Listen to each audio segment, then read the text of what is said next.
하나님께서는 우리와 언약을 맺으셨습니다. 그런데 이 언약이라는 것은 지켜져야 되는 것이죠. 만약 그 언약을 깨거나 그러면 어느 한쪽이 죽거나 그 언약을 깬 대가를 치러야 하는 것입니다. 그런데 인간은 하나님과 이 맺은 언약을 너무 쉽게 또 너무 자주 깨뜨렸습니다. 그런데 하나님은 그럴 때마다 먼저 이 언약을 다시 회복하기를 원하셨고 또 이 언약을 다시 체결하는 모습을 보게 됩니다. 왜 그러냐면 하나님께서 이 언약을 통해 맺어진 관계를 회복하시기 위함입니다. 그런데 우리가 언약을 깨뜨릴 때마다 하나님께서 먼저 언약을 다시 체결하시고 관계를 회복하시려는 이유는 뭘까요? 그것은 하나님께서 우리를 우리보다 더 사랑하시기 때문입니다. 부모나 자식 중에 누가 져줍니까? 그것은 더 사랑하는 부모입니다. 부부간에도 부부싸움을 했을 때 누가 져주냐면 더 사랑하는 쪽이 져주는 것입니다. 하나님은 우리를 더 사랑하세요. 우리가 하나님을 사랑하는 것보다 우리가 하나님을 사랑하기 전에 하나님은 먼저 우리를 사랑하셨기에 하나님은 우리가 늘 변덕스럽게 깨뜨려버리는 이 언약을 먼저 회복하시고 관계를 회복하시기 원하셔서 다가오시는 하나님이십니다. 하나님은 우리를 너무 사랑하시기 때문에 우리와 관계가 깨어진 상태로는 견디지 못하시는 하나님이시기 때문에 그렇습니다. 오늘 이스라엘 백성들이 하나님과 깨뜨려버린 그 언약을 다시 회복하시기 원하시는 그 하나님께서 어떻게 모세와 다시 깨어진 언약을 회복하고 있는지에 대한 말씀을 그려주고 있습니다. 1절에서 5절 한번 말씀을 보겠습니다. 그때 여호와께서 내게 이르시기를 너는 처음과 같은 두 돌판을 다듬어 가지고 산에 올라 내게로 나아오고 또 나무배 하나를 만들라. 내가 깨뜨린 처음 판에 쓴 말을 내가 그 판에 쓰리니 너는 그것을 그 궤에 넣으라 하시기로 내가 조각목으로 궤를 만들고 처음 것과 같은 돌판을 둘을 다듬어 손에 들고 산에 오르매 여호와께서 그 총의 날에 산 위의 불 가운데에서 너희에게 이르신 십계명을 처음과 같이 그 판에 쓰시고 그것을 내게 주시기로 내가 돌이켜 산에서 내려와서 여호와께서 내게 명령하신 대로 그 판을 내가 만든 궤에 넣었더니 지금까지 있느니라. 이렇게 말씀합니다. 처음 십계명을 돌판을 모세가 깨뜨렸습니다. 왜냐하면 모세가 그 십계명을 받아가지고 내려올 때 이스라엘 백성들이 이 시내산 아래에서 금송아지를 만들고 우상을 섬기면서 먹고 마시며 그 언약을 깨뜨렸기 때문에 그렇습니다. 그렇기 때문에 이미 인간이 언약을 깨뜨렸는데 이스라엘 백성들이 그 시내산 밑에서 언약을 깨뜨려 버렸는데 두 돌판이 무슨 소용이 있고 무슨 의미가 있겠습니까? 그러니까 모세는 그 언약을 깨뜨린 것이 그 언약의 두 돌판을 집어 던져서 깨뜨린 것이고 하나님은 그것에 대해서 모세에게 뭐라고 말씀하시지 않았습니다. 그러나 하나님은 그럼에도 불구하고 인간이 깨뜨린 언약을 다시 회복시키시기 위해 새로운 방법을 모세에게 일러주셨습니다. 그때 하나님은 모세에게 깨진 언약을 회복하기 위해서 두 가지를 요구하십니다. 첫째는 처음에는 하나님께서 돌판을 직접 준비해 주셨지만 이제는 그 두 돌판을 내가 깎아 만들어 오라는 것입니다. 그리고 조각목으로 나무괴를 짜 오라는 겁니다. 왜냐하면 그곳에 두 돌판을 하나님의 언약의 십계명을 쓴 그 두 돌판을 넣어놓을 언약궤를 삼겠다는 것입니다. 그래서 모세는 그 두 돌판을 다듬어 갖고 그리고 그 조각목으로 만든 언약궤 안에 하나님이 친히 십계명을 써준 그 돌판을 두었다고 오늘 말씀하고 있습니다. 언약궤는 하나님의 임재를 상징합니다. 이 언약궤는 나중에 성막에 두죠.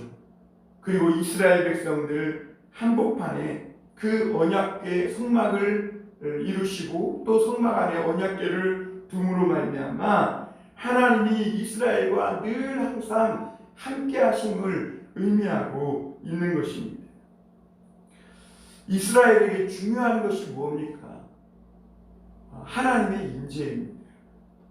하나님의 임재. 하나님의 임재라는 것은요, 하나님의 말씀이 심히 가까워 그 마음에 새겨져 있는 것을 말합니다. 우리는 하나님의 임재 그러면 마치 뭔가 귀신에 홀린 듯이 이상한 것에 사로잡혀 사는 것을 연상하기 쉬운데, 우리가 하나님의 임재라는 것은 우리의 마음과 사고와 생각과 우리 심령에 하나님의 말씀이 새겨져 있는 상태를 말하는 것입니다. 그래서 로마서에서 말씀은 하나님의 말씀이 심히 가까워 그 내 마음에 있고 내 입에 있은즉 내가 이를 행할 수 있나이다, 이렇게 말씀합니다. 그러니까 하나님의 임재라는 것은 하나님의 말씀이 내 입에 있고 내 마음에 있는 것을 말하는 것입니다. 사람은 마음이 가는 곳에 행동이 쫓아가게 되어 있습니다.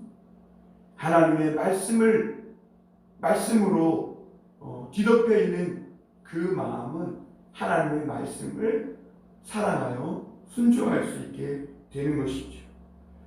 그리고 오늘 6절 이하에 보면 이스라엘 백성들이 계속해서 광야길을 가다가 제사장을 세우고 레위 지파를 구별하여 세우는 것을 볼 수 있습니다. 이들을 구별하여 세우는 이유는 무엇입니까? 하나님의 말씀을 어깨로 매게 하기 위함입니다. 오늘 8절 한번 보겠습니다. 그때 여호와께서 레위 지파를 구별하여 여호와의 언약궤를 매게 하며 여호와 앞에 서서 그를 섬기며 또 여호와의 이름으로 축복하게 하셨으니 그 일은 오늘까지 이르느니라, 이렇게 말씀합니다. 하나님께서 제사장 아론과 또 레위인들을 구별하여 세우신 것은 무엇보다 여호와의 언약궤를 매게 하기 위함입니다. 언약궤는 새로 만든 좋은 수레에 싣고 다니는 것이 아닙니다. 우리가 힘들더라도 어깨로 직접 메고 행하는 것, 광야길을 가는 것입니다. 오늘 우리는 이 아침에도 하나님의 말씀을 우리 어깨로 메고 그 어깨를 하나님의 말씀을 어깨로 메고 오늘 하루를 살아가는 것입니다. 그리고 여호와 앞에 서서 하나님을 섬기면서 또 그 여호와의 이름으로 세상을 축복하도록 하나님은 레위 지파를 구별하여 세우신 것입니다. 하나님은 오늘 우리를 부르셨어요. 그리고 하나님의 말씀을 우리 어깨 위에 짊어져 주세요.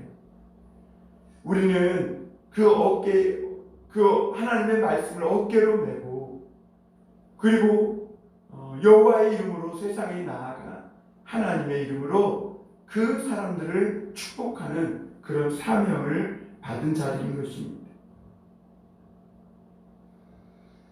그래서 모세도 항상 하나님 앞에, 이 하나님의 말씀 앞에 서서 먼저 하나님의 말씀을 받고 이스라엘 백성들에게 와서 그 여호와의 이름으로 축복하고 그들에게 하나님의 말씀을 증거한 것이죠.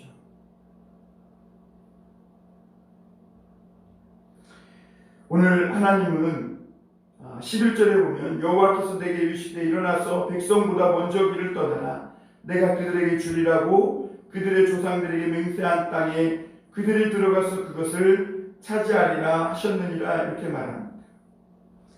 그래서 하나님의 이 말씀을 받은 사람들은요, 백성들보다 먼저 일어나서 길을 떠나라 라고 이렇게 하나님은 말씀합니다. 하나님의 말씀을 맨 지도자들은 먼저 일어납니다. 그리고 백성보다 먼저 길을 떠납니다. 먼저 책임지고 먼저 감당하는 자가 하나님의 지도자가 됩니다. 우리는 하나님께 부름받았기 때문에 세상 사람들보다 먼저 일어나서 하나님의 길을 예비하는 자들인 것입니다.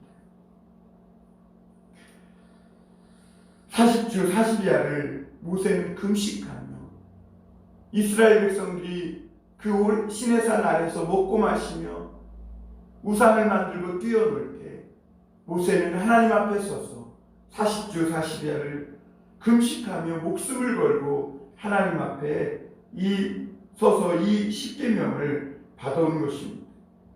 그리고 모세는 이제 이스라엘 백성들이 깨뜨린 그 언약을 다시 받기 위해 또 40주 40야를 하나님 앞에서 있었다고 이렇게 오늘 말씀하고 있습니다. 10절 한번 보겠습니다. 내가 처음과 같이 40주 40야를 산에 머물렀고 그때에도 여호와께서 내 말을 들으사 너를 차마 멸하지 아니하시고 이렇게 말씀합니다. 모세는 이 하나님의 말씀을 받기 위해 목숨을 걸고 40주 40야를 금식하며 하나님 앞에 기도했는데 이스라엘 백성들은 그렇게 생명같이 하나님의 십계명을 받아 내려오는 그 모세의 모습은 알지 못한 채 모세가 채 내려오기도 전에 우상을 만들고 범죄하고 하나님을 속히 떠나서 언약을 깨뜨리고 먹고 마시며 방자하게 행했던 그런 모습을 보게 됩니다. 그러나 이 모세는 또다시 이 깨뜨려진 언약을 다시 받기 위해 하나님 앞에 올라갔고 그들은 하나님의 언약을 깨뜨리고 방자하게 행하며 범죄한 이스라엘 백성들을 위해 하나님 앞에 기도했는데 하나님이 그 모세의 말을 들으셨고 하나님께서 그 기도를 통해 이스라엘 백성들을 멸하지 아니하셨다는 것입니다. 이스라엘 백성들에게 때로는 이 모세는 원망과 불평의 말을 들었고 또 때로는 멸시와 조롱을 받기도 했습니다. 아론과 미리암 그의 형과 누이조차도 이 모세가 이 구스여인을 취했다는 이유로 이 모세를 대적하고 모세를 멸시했던 것을 봅니다. 그러나 모세는 자기는 들어가지도 못할 그 가나안 땅을 이스라엘 백성들에게 들어가게 하기 위해서 백성보다 먼저 길을 떠나고 40주 40야를 목숨 걸고 기도하고 하나님의 말씀을 받는데 수고와 노력을 아끼지 않았음을 보게 됩니다. 지도자의 모습은 바로 그런 것이죠. 그리고 오늘 12절 13절에 이 하나님의 말씀을 다시 받고 내려온 모세가 이스라엘에게 이렇게 말합니다. 이스라엘아, 내 하나님 여호와께서 내게 요구하는 것이 무엇이냐? 곧 내 하나님 여호와를 경외하여 그의 모든 도를 행하고 그를 사랑하며 마음을 다하고 뜻을 다하고 내 하나님 여호와를 섬기고 내가 오늘날 행복을 위하여 내게 명하는 여호와의 명령과 규례를 지킬 것이 아니냐 이렇게 말합니다. 하나님께서 이 모세를 통해 이스라엘과 언약하며 하나님께서 요구하는 것이 있었어요. 그것은 이스라엘을 구속하고 이스라엘을 강요하거나 강제하는 것이 아니에요. 이스라엘 백성들을 불편하게 하고 답답하게 하는 것도 아니에요. 사실 하나님이 지금 이스라엘 백성들에게 주시는 규례는 이 법도는 이스라엘의 행복을 위한 거예요. 그들의 행복을 위해서 하나님은 그들에게 하나님을 사랑하고 마음과 뜻을 다해 하나님을 섬기라는 거예요. 하나님 그거 외에 다른 것을 요구하시지 않는다는 것이죠. 그런데 여러분, 하나님을 사랑하고 하나님을 섬길 때 인간은 비로소 행복해지기 시작합니다. 사람들은 자기 뜻대로 자기 멋대로 살면 행복할 것 같지만 오히려 인간은 그럴수록 더 허무하고 헛된 인생을 살게 됩니다. 그러나 우리가 하나님을 사랑하고 마음과 뜻을 다해 하나님을 섬길 때 우리 인간의 마음에는 그 무엇으로도 얻을 수 없는 행복감이 오게 되는 것입니다. 그래서 14절 16절에 보면 하나님은 이스라엘 백성들을 사랑하시고 그들에게 행복을 주시기 위하여서 그들과 언약하시고 그들을 선택하셔서 온 천하 만민이 다 주의 것이지만 특별히 이 이스라엘 백성들을 선택하시고 그들에게 이 가나안 땅을 주시기로 작정하셨다는 것입니다. 하나님께서 놀라운 은혜를 베풀어 주신 것이죠. 천하 만민이 있는데 그러나 어떻게 보면 가장 약하고 하나님을 알던 때부터 배신하고 거역하기를 일삼는 이 이스라엘 백성들을 하나님은 택하시고 그들에게 이 가나안 땅을 주신 것이죠. 그래서 15절에 보면 하나님은 뭐라고 말씀하시냐면 여호와께서 오신 내 조상들을 기뻐하시고 그들을 사랑하사 그들의 후손인 너희를 만민 중에서 택하셨으니 오늘과 같으니라 그랬습니다. 하나님께서 이러한 은혜를 베푸신 것은 다른 이유가 아니에요. 이스라엘이 잘나고 정의롭고 공의롭고 자격이 있어서가 아니에요. 다만 하나님이 이스라엘을 우리를 사랑하사라고 말씀하고 있어요. 우리를 사랑하셨기 때문에 하나님이 우리를 선택하신 것이고 우리에게 오늘도 축복하시고 그 독생자 예수 그리스도를 우리를 위해서 아낌없이 내어주신 것이죠. 그래서 16절에 이렇게 말씀합니다. 그러므로 너희는 마음에 할례를 행하고 다시는 목을 곱게 하지 마라. 하나님은 하나님의 놀라운 은혜를 받은 너희는 마음에 할례를 받고 다시는 목을 곱게 하지 말라고 말씀합니다. 우리의 완악하고 교만하고 고집 부리는 이런 마음을 이제는 하나님의 말씀의 칼로 베어내고 이제는 새롭게 거듭나라고 하는 것입니다. 마음의 굳은 살을 베어내고 이제는 하나님의 자녀로 변화를 받으라는 것입니다. 로마서 12장 2절에 보면 오직 마음을 새롭게 함으로 변화를 받아 하나님의 선하시고 온전하신 뜻이 무엇인지 분별하도록 하라. 이제는 너희 이 완고하고 고집스러운 마음을 이 굳은 마음의 가죽을 하나님의 말씀으로 베어내고 이제는 하나님의 뜻이 무엇인지 온전하고 새로워져서 하나님의 뜻을 분별하는 이런 삶을 살라고 말합니다. 마음의 할례를 받지 않고는 하나님을 마음을 다해 뜻을 다해 사랑할 수가 없습니다. 그래서 로마서 2장 28절 29절에 보면 표면적 유대인이 유대인이 아니요 이면적 유대인이 유대인이요 할례는 육체에 할 것이 아니라 마음에 할 것이니라 그랬어요. 할례 받은 마음, 그 마음은 어떤 마음입니까? 그 마음에 그리스도가 계신 것입니다. 그 마음에, 그 사람의 마음에 그리스도께서 주인이 되신 것입니다. 그래서 영접하는 자, 곧 그 이름을 믿는 자들에게는 하나님의 자녀가 되는 권세를 주셨다고 말씀하고 있는 것입니다. 하나님의 자녀가 누구입니까? 그 마음에 할례를 받고 예수 그리스도를 모신 사람인 것입니다. 그래서 오늘 17절부터 이 끝을 마지막 절까지는 할례 받은 사람의 이런 모습이 나옵니다. 17절 보겠습니다. 너희의 하나님 여호와는 신 가운데 신이시며 주 가운데 주시요 크고 능하시며 두려우신 하나님이시라. 사람을 외모로 보지 아니하시며 뇌물을 받지 아니하시고 고아와 가부를 위하여 정의를 행하시며 나그네를 사랑하여 그들에게 떡과 옷을 주시나니 너희는 나그네를 사랑하라. 전에 너희도 애굽 땅에서 나그네 되었음이니라. 마음의 할례를 받고 변화되어 새롭게 된 사람은 무엇보다 하나님의 마음이 그에게 임합니다. 그래서 사람을 외모로 보지 아니하시는 하나님처럼 그 사람도 사람을 외모로 보지 아니합니다. 왜냐하면 그리스도가 그 안에 계시기 때문에 그래요.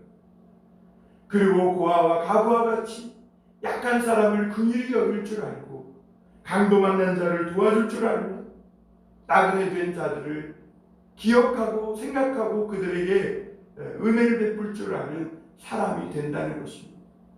여러분, 우리는 어떻게 보면 다 나그네입니다. 서로를 불쌍히 여겨야 합니다. 그러나 오늘날 우리가 살아가는 세상은 어떻습니까? 서로를 마치 경쟁의 대상으로 내 먹잇감처럼 그렇게 서로가 서로를 향해 으르렁거리며 살아가는 시대입니다. 나그네는 외롭고 고독하고 괴로운데 서로가 서로를 긍휼히 여기지 못하고 잡아먹을 듯이 살아가는 것이죠. 하나님은 그러한 세상에 우리를 부르셨다는 것입니다. 그리고 하나님의 마음을 가진 마음의 할례를 받고 온전히 변화되어 새롭게 된 너희가 세상을 변화시켜 가는 그런 구별된 삶을 살라 하시는 것입니다. 여러분, 이제 이스라엘 백성들은 가나안 땅에 들어가는 것이 아닙니다. 어떻게 보면 하나님의 새로운 차원, 새로운 세계에 들어가는 것입니다.